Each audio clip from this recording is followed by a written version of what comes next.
15세기 피렌체 상인들의 장부에는 이렇게 적혀 있었습니다. 모든 금화를 한 배에 싣지 말라. 파도 한 번이면 모두 잃을 수 있다. 이 말이 바로 현대 금융의 핵심 원칙, 리스크 분산의 기원입니다. 우리가 당연하게 여기는 포트폴리오 투자, 보험, 확률 계산, 이 모든 게 사실 대항해 시대의 바다에서 시작됐어요. 당시 교과서는 항해를 국왕의 모험으로 설명하지만 실제 구조는 훨씬 복잡했습니다. 1498년 바스코 다가마의 인도 항로 탐험은 왕실이 주도했지만 민간 상인 자본도 함께 참여했어요. 콜럼버스의 항해 역시 왕실이 후원했지만 제노바 금융상들의 대출과 민간 투자가 결합된 형태였습니다. 핵심은 코멘다라는 투자 계약이에요. 이탈리아 상인법에서 비롯된 이 방식은 자본가가 돈을 투자하고 선장이 노동과 항해를 맡는 형태였습니다. 이익은 정해진 비율로 분배되지만 손실은 자본가가 부담하죠. 즉,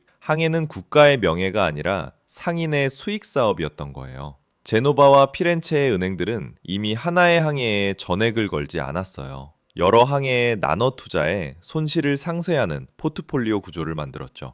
경제사학자 브라우델은 이렇게 말합니다. 대항해 시대의 바다는 제국의 탄생지가 아니라 자본주의의 실험실이었다. 여기서 중요한 변화가 하나 생겨요. 자본이 단순한 돈에서 기대 수익으로 바뀌었습니다. 예전에는 금과 은 같은 실물이 곧 부였지만 이제는 항해의 성공률과 향신료 시세, 무역 독점권이 미래의 가치를 결정했죠. 이 변화에서 투자라는 개념이 태어납니다. 어원상 인베스트는 옷을 입히다 라는 뜻이에요. 돈의 가능성이라는 옷을 입히는 행위였던 거죠. 중세에는 바다에 나가는 행위 자체가 신에게 도전하는 일이었습니다. 하지만 15세기 후반, 신의 뜻보다 수익률이 먼저 계산되기 시작해요. 상인들은 행운을 빌기 전에 확률을 계산했죠. 실패는 더 이상 신의 심판이 아니라 투자 포트폴리오의 손실 항목이 되었습니다. 그런데 문제가 하나 있었습니다. 아무리 항로가 늘어나도 바다의 위험은 여전히 계산 밖이었어요.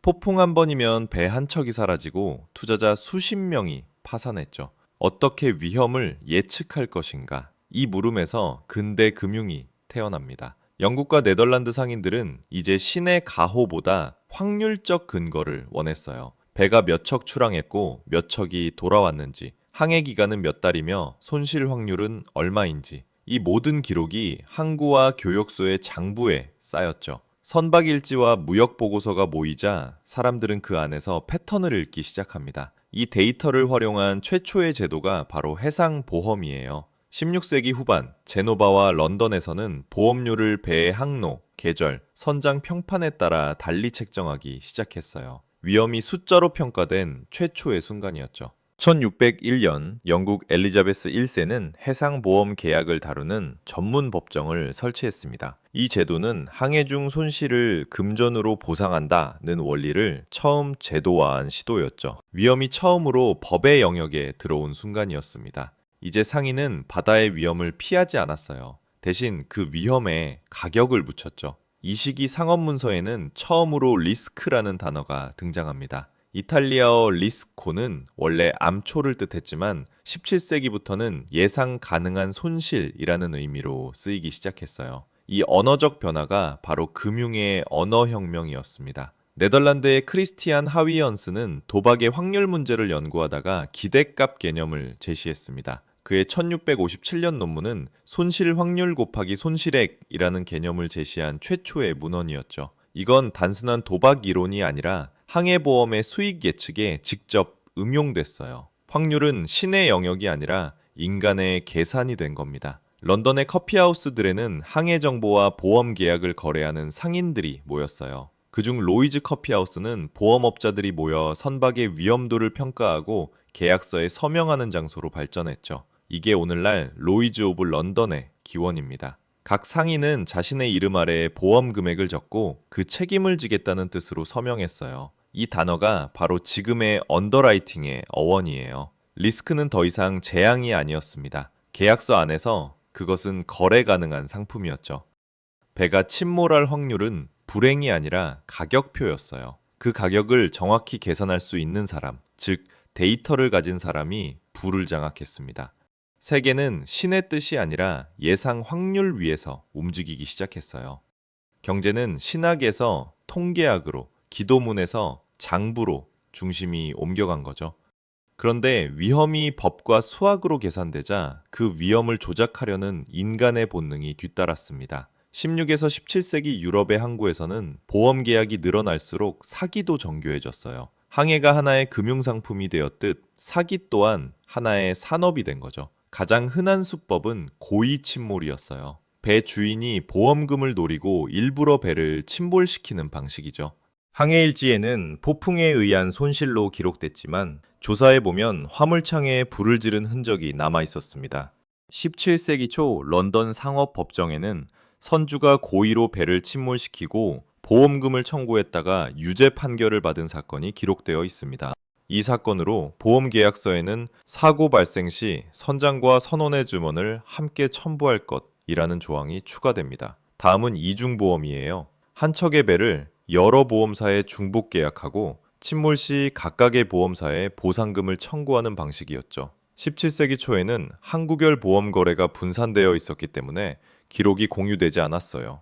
이 사기를 막기 위해 1601년 해상보험법은 하나의 선박에 대해 다수의 보상금 청구를 금지한다는 조항을 추가했습니다. 이중보험은 단순한 범죄가 아니라 정보 비대칭이 만든 제도적 허점을 보여주는 사례였어요. 또 다른 방식은 위조 화물 명세서였습니다.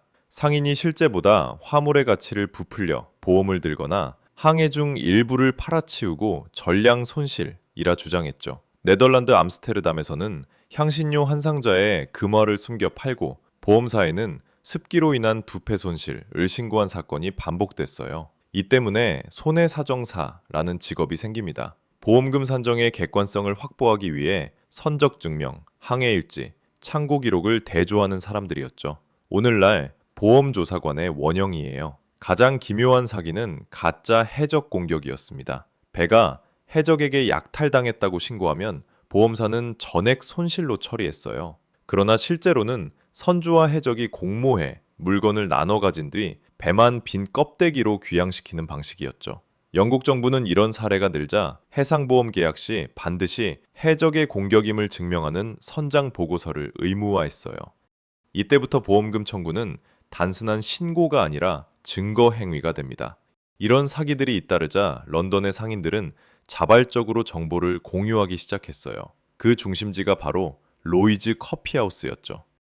보험 인수자들이 모여 어떤 배가 출항했는가, 선주는 누구인가, 화물의 가치는 얼마인가를 기록했습니다. 이 명단이 나중에 로이즈 레지스터, 즉 세계 최초의 선박 보험 데이터베이스로 발전해요. 아이러니하게도 사기를 막기 위한 시도가 현대 보험 시장의 신뢰 인프라를 만들었습니다. 보험 사기는 시장의 실패가 아니었어요. 그것은 제도가 성숙한다는 신호였죠. 감시와 규제, 증거와 통계가 생겨났고 위험은 더 정교하게 관리됐습니다. 경제사학자들은 이 시기를 도덕적 해이로 설명합니다. 손실의 위험이 보상으로 전가될 때 인간은 더 큰 위험을 감수하게 된다는 뜻이죠. 항해보험의 역사는 이 개념의 첫 실험장이었습니다. 리스크를 계산할 수 있게 된 인간은 이제 그것을 조작할 수도 있게 된 겁니다. 17세기 중반 런던 템스그 강변에는 거대한 보험 네트워크가 형성돼 있었습니다. 로이즈 커피하우스의 장부에는 수백 척의 선박과 투자자 명단이 기록됐죠. 누군가의 목숨과 재산이 커피향 속에서 거래되던 시대였습니다. 보험은 단순한 금융이 아니었습니다. 누군가의 손실이 모두의 경험으로 남고 그 경험이 다음 계약의 기준이 되었죠. 보험은 공동체의 기억이자 데이터의 축적이었습니다. 영국 정부는 이 제도를 대외 무역 확대의 기반으로 삼았습니다. 포르투갈과 스페인이 약탈로 제국을 세웠다면 영국은 리스크 관리로 제국을 건설했죠. 자본을 통제하는 능력이 곧 국가의 힘이었고 그 자본은 보험을 통해 움직였습니다. 그러나 인간은 계산으로 모든 것을 통제할 수 있다고 믿는 순간 통제의 환상에 빠졌습니다. 17세기 말 영국은 위험은 계산할 수 있다는 믿음에 취했고 그 낙관은 1720년 사우스시 버블로 이어졌습니다. 이 사건이 남긴 교훈은 단순합니다. 위험은 계산할 수 있어도 인간의 욕망은 계산할 수 없습니다. 대항해 시대의 보험은 결국 리스크의 제도화라는 거대한 실험이었습니다. 불확실한 바다를 숫자로 바꾸고 그 숫자를 신뢰로 바꾼 사람들. 그들이 만든 장부와 계약서 위에서 근대 경제가 출항했습니다. 오늘 영상은 여기까지입니다. 시청해주셔서 감사합니다. 더 유익한 영상으로 돌아오겠습니다.